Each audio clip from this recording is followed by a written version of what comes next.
Hi guys, so this week we would be moving on from the American Enlightenment to the American Renaissance.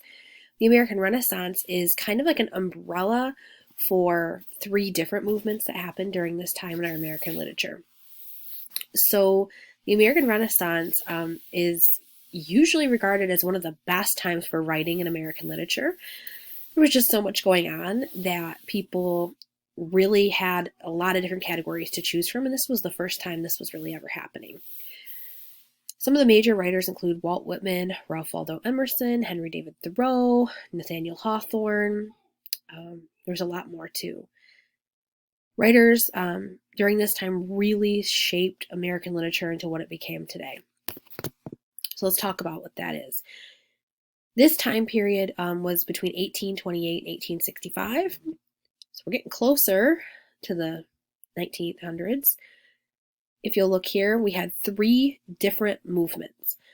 The first movement is called Romanticism, and that movement really centers on authors focusing on individualism, meaning everybody's an individual and can do their own thing.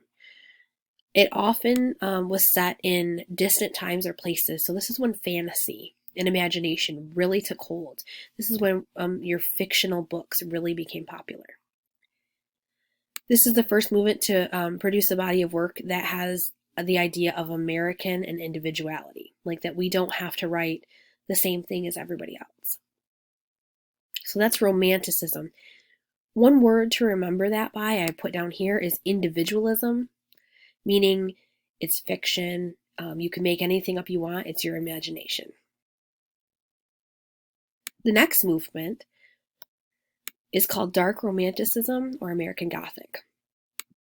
This presents individuals as prone to sin and self-destruction, and that they do not possess divinity or wisdom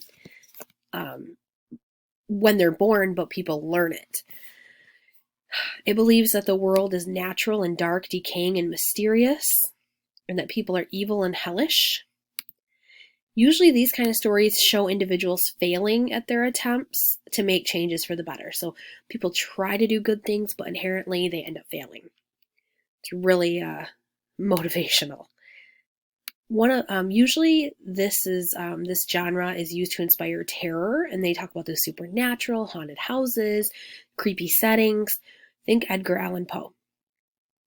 So one way to remember Dark Romanticism or American Gothic is it's about terror and psychology, because like in the human mind and how it operates, and that's usually pretty dark. The third movement is transcendentalism. It's kind of a big word, transcendentalism.